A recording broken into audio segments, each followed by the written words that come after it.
Welcome to the Business of Property podcast. I'm Simon. I'm Stuart. We're both property people running our own businesses.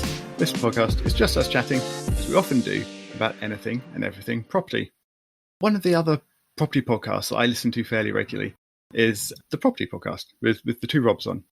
And I've come across a couple of instances recently where I think they've been reading our minds, or reading my mind.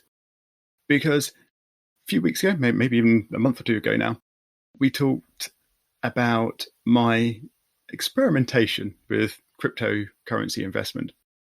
And then a week or two later, the Robs were talking about cryptocurrencies and potentially investing in them. And now, in the last week, I have finally, after meaning to do this probably for years, got around to registering for the Land Registry fraud alerts. And then the Robs were talking about it on their podcast.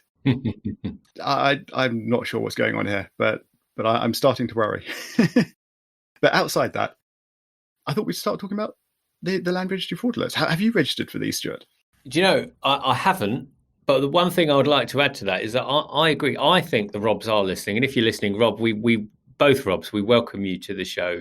And we'd love to have a property podcast mashup one day. But because we were talking about, I think it was cladding issues. And the next podcast I heard of theirs was basically saying similar things to us in their inimitable, detailed way, which was great, by the way. And I thought, I wonder if they've listened to our show, or a researcher has listened to our show. But back to the task in hand. Yes, HM Land Registry fraud alerts. So logging properties so that if anything happens or if anyone tries to put anything against that property, such as a loan, the HM Land Registry sends you an email, stroke alert? Yeah, I think that's how it works. Basically, as you said, if the property record that is held by the Land Registry, if it changes, then they'll send you an alert for it. And changes certainly include a lender being added or removed from that record that they hold, but also sales and things like that as well.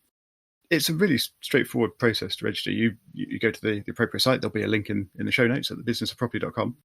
But it's a government site run by the Land Registry within the government. You create a profile, very simple, name, email address, a few other bits and bobs. And then you add each property that you want to be alerted about. I believe you can only add 10 per profile, but then you can make extra profiles. And they'll just email you if anything changes. Interestingly, there's no check on whether these are your properties that you're monitoring or not. It's just any property that you're interested in. It could be, obviously, the ones I've filled in for me are just the ones that I do own. But yeah, you could watch other properties as well if you are so inclined. I think it is, sadly, a very interesting thing to do. But it's funny, I noticed that one thing as well that says, you do not have to own the property to set up the alert, which admittedly I thought was a bit strange. But actually, from a planning perspective, if you're thinking about properties for whatever reason, it's actually quite useful. I was thinking about it from my personal view is that a number of properties I've got, banks have very specific rights over those properties in terms of the loan agreements, not loan agreements, obviously the mortgages, but there are specific agreements that I'm not going to get into on those. And actually, when you return those funds, I should write letters to the specific banks because they don't. When you've signed the specific agreements, those agreements can stay in place. So for me personally, that is one of the interesting aspects, is to know, who's holding which rights over that property. So it is something I will do. When you said 10, I was like, I'm not sure that's enough for me. Now I've split the freehold, which is a nice position to be in. But like you say, we can just set up a separate profile. Yeah, I don't know if you might need a separate email address to create a separate profile, but yeah, you can certainly make extra profiles. And I mean, they're sold as fraud alerts because obviously there have been cases, and there are ongoing cases where people are creating fraudulent mortgages on properties or even fraudulently selling properties. And of course, this is a way of being aware of something like that happening. But you can, of course, at any time, and particularly perhaps for your scenario, Stuart, where you're wanting to check what the banks have got recorded against your title deeds. You can, of course, buy the current title deed from the Land Registry at any point. I think they're £3. Yeah. Quick note on that, because we've recently done podcasts about rent to rent, and something I do just in terms of making sure we're doing things properly is, of course, I speak to most homeowners and ask them if they own the property, and I want to see evidence of that.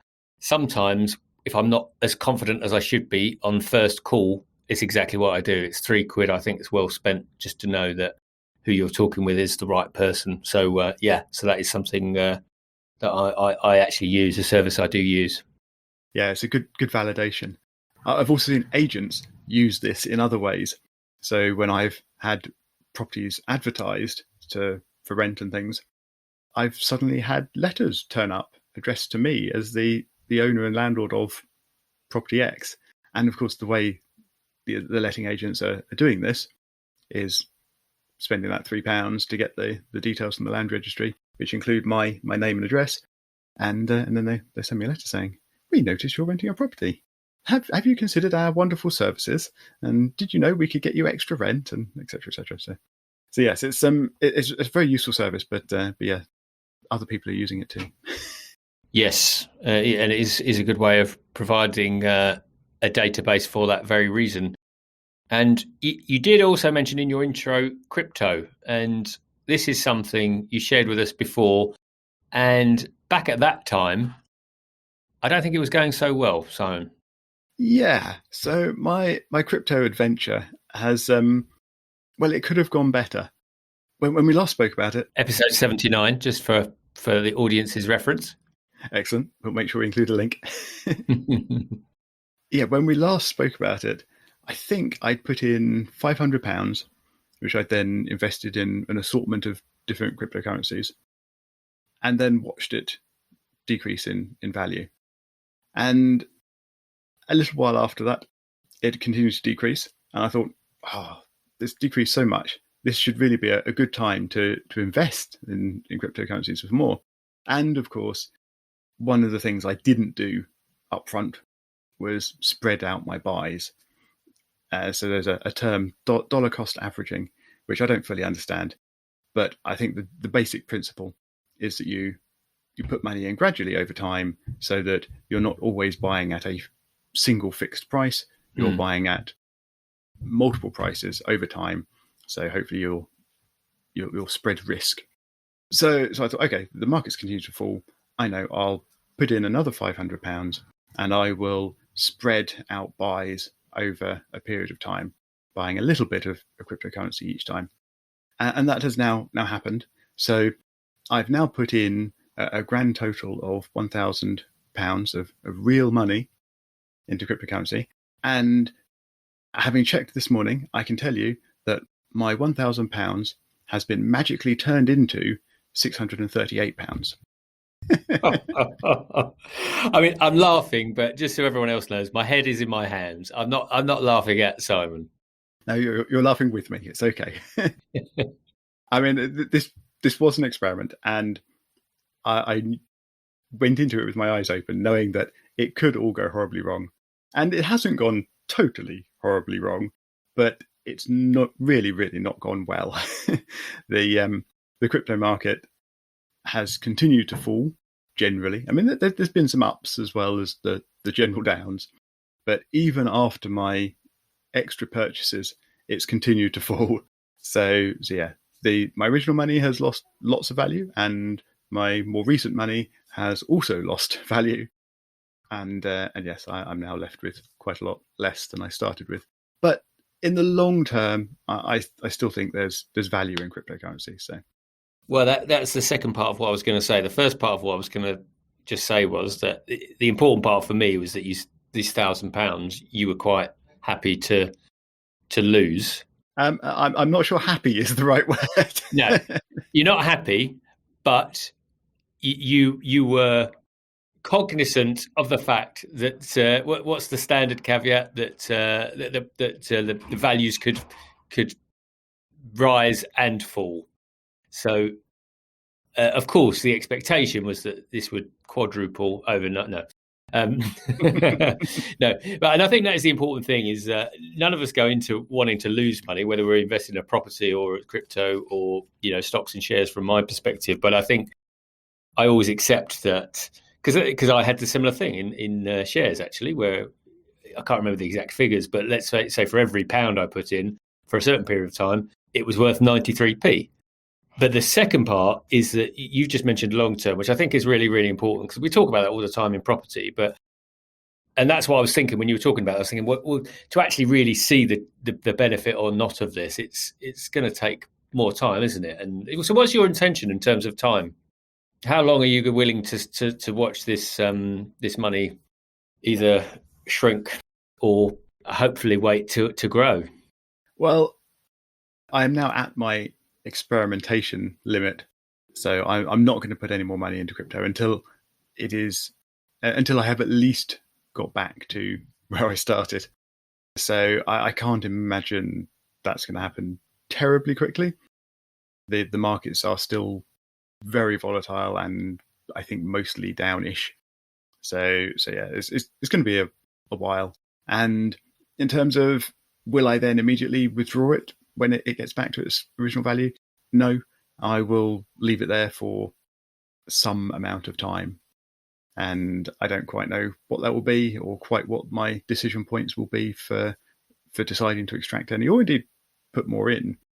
It really is an experiment, and I'm just going to see what happens and decide as the process unfolds in front of me.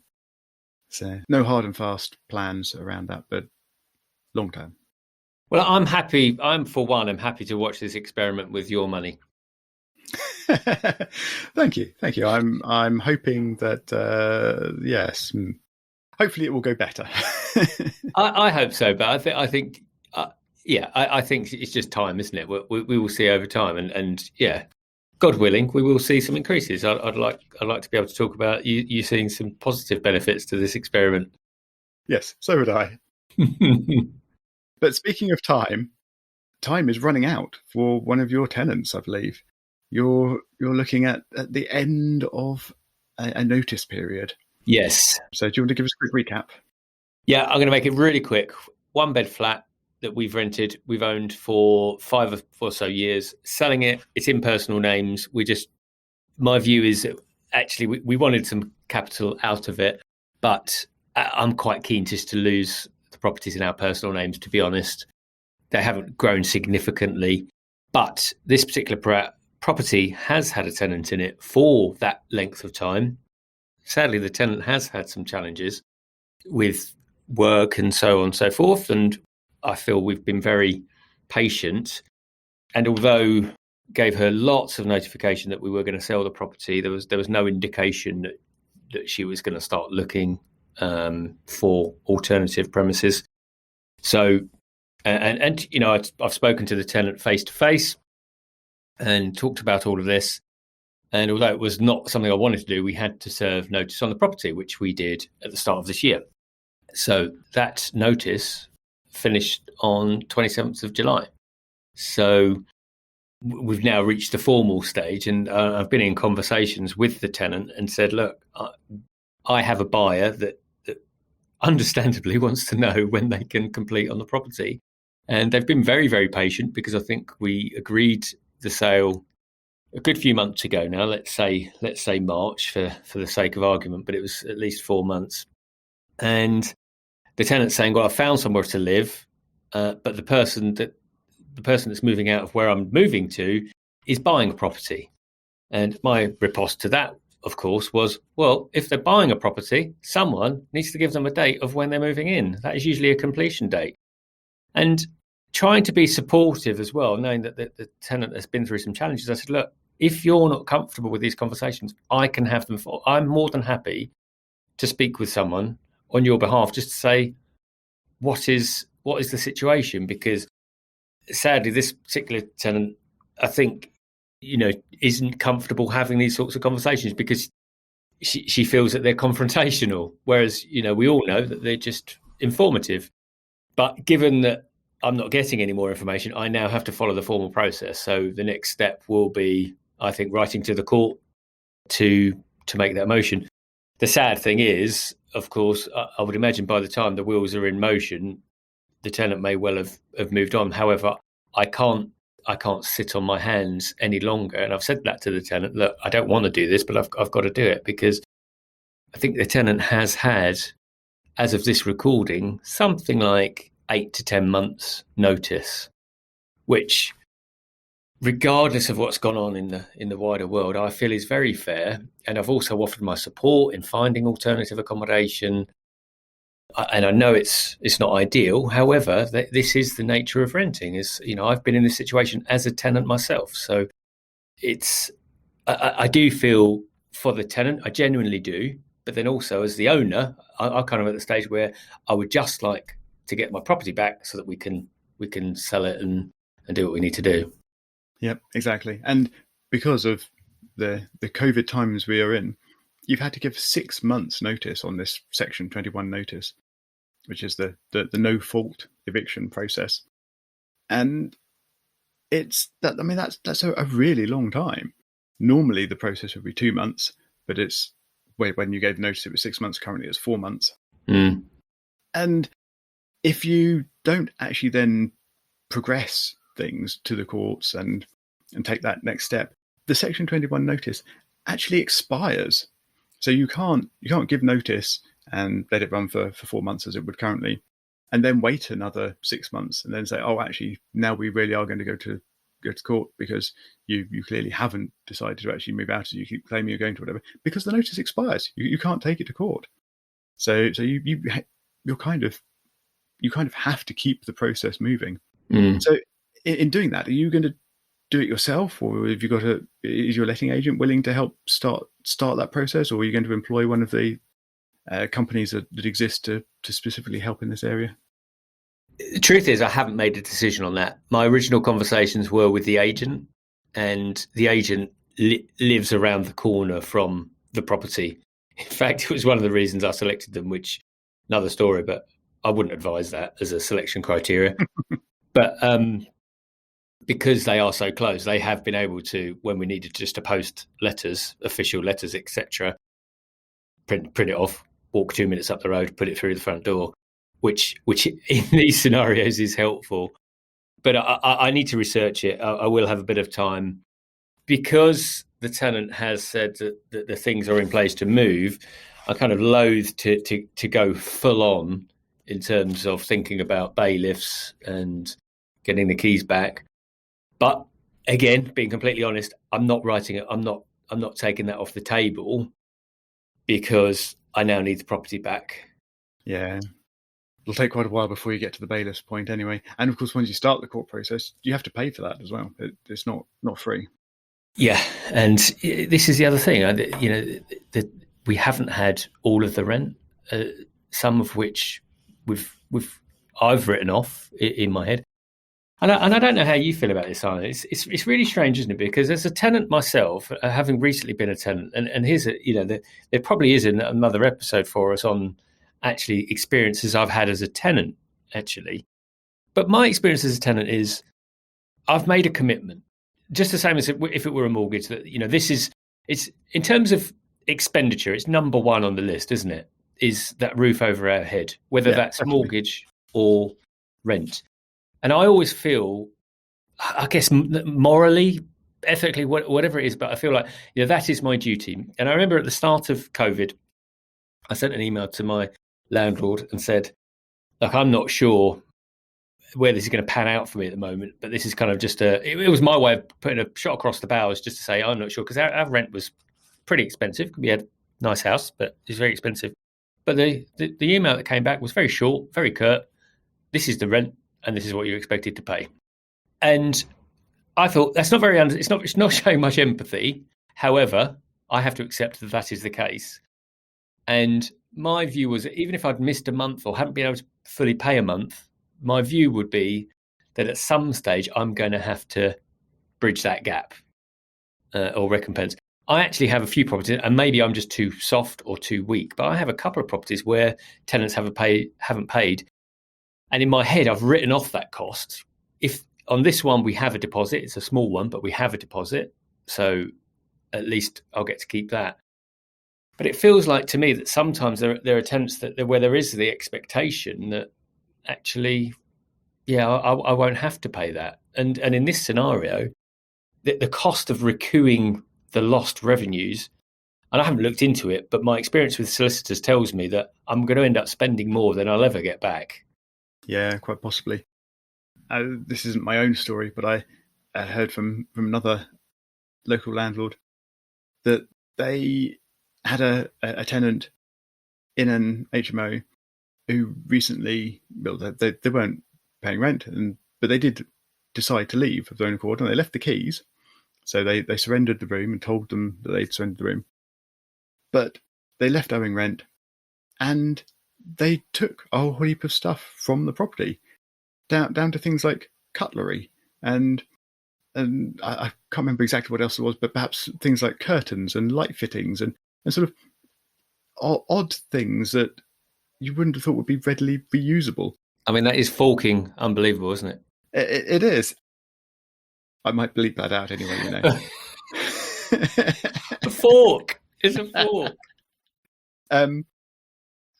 But yeah, and their point was, or the point that someone came back to them with, was that is just outright theft, and as is the really sort of not paying the rent. And in any other world or any other sort of area of life, if you go and steal a bunch of cutlery and lights from people, it's clearly obviously theft. But because you've done it from your landlord and you already owe them a heap of rent and things, it seems to be semi-accepted that the landlord won't really do anything about it and will just write it off as one of those expenses of running properties. But I think it's a very strange situation we've got ourselves into where landlords feel that way. But trying to follow it up through the courts or anything, it's, as you say, expensive and time consuming and takes a lot of effort. So it's probably just not worth it for some cutlery. Yeah, which shouldn't be the approach. I think the challenge for us as property investors, but more so as landlords, is of course the connotations that the word landlord brings to some people. You know, some people might feel the same about landlords as they do about bankers. I don't know, but of course we know that we are providing a valuable service, and we're providing homes.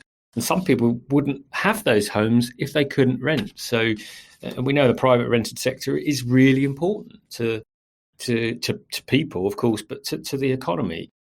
But when things like this happen, they go, "Oh, it's only a landlord," and you know, it doesn't warrant being concerned about. And you know, maybe that's part of it. But you know, as landlords, I think we probably also just learn to move on quickly, because our time is worth more than having to chase down people because they've stolen, you know, our knives and forks.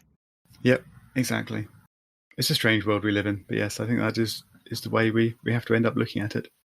And let's just finish off. We're over time, but let's finish off with a slightly happier update about your HMO, which is still progressing. The sale hasn't fallen through; it's still going, despite having to wait for a stupid amount of time for local searches. Your buyer is keen, and it's all good. Yes, they are making all of the right noises, and like you say, we're waiting for the searches to complete at the end of September, even though we got the memorandum of sale on this property. I can't remember now, but it's been at least since April. So what I'm discussing with my solicitor, because they are keen, but I'm now, as we've said before, caught between this rock and a hard place where, okay, I'm going to have to wait almost 2 months for this to happen. But what happens if all of a sudden things change and they don't decide to sell it? I've lost 2 months. However, I can't put it back on. Well, I could put it back on the market, but we know I've got to remarket it, get viewings again, and that will take 3 months, and then we'll have to go through it again. So the thing that's worth of note that I am considering, because I've done this myself as a buyer, is just doing an exchange now. You know, it could be we could call it a delayed completion, where we essentially exchange the contract so it's legally binding, and having discussed it with my solicitor what they can do to protect themselves is have indemnity insurance for the searches. But given I bought this property only 4 years ago, I'm confident that's all okay anyway. So that is just something we're working through, and I'll update on that when that happens, just to let people know, because I think they're investors, so it's something they should be cognizant of, and they are adamant that they want to go through this purchase. And for me, this is just a way of probably testing that. Yeah, I think it's a good plan. And I hadn't thought of or realised you could exchange before the searches come back. But of course, with insurance products available, you can, or they can, insure themselves against that risk, which I think is an excellent option. And as you say, helps cement their intention and reassure everyone involved, really, not just you. Yeah. One of my biggest learnings in property is that most things are possible, but not everybody knows about them. And I remember my final thing, but I did a keys undertaking, delayed completion. And I remember when I first spoke with my solicitor about it, and she said, "Oh, I'm not sure we can do that." And because I was working with someone that had done these things before, as in a property developer, I said, "Oh, well, you definitely can because of X, Y, and Z." And I even dictated the amount of money that we would exchange. So it rather than it being the 10% deposit, we just agreed a figure. So I spoke with the homeowner and said, "Look, just to show you my commitment, I'll put in 5k, we'll exchange, but let me do the works and everything else, and then we'll complete." And my solicitor at the time was like, "Oh, well, I'm not sure you can decide the figure." And again, I said, "Well, it was my experience, but my learned experience, based on my experience, we can." And a day later, she came back to me and said, "Oh yeah, that's all fine, we can do that." And that was a big breakthrough for me to realise that just because a professional says it's not possible doesn't always mean, of course, there's legal frameworks that we've got to work within. But just because someone says no might just mean that they don't know, as opposed to it not being possible. So that's a big learning. I think that's an excellent place to finish. Anything's possible. You've just got to work out how to do it. So with that in mind, thank you very much for listening. Please let somebody else know how much you've been enjoying the Business of Property podcast. And you can find show notes and links to helpful things we've talked about at thebusinessofproperty.com. Stuart and I will talk to you again next week.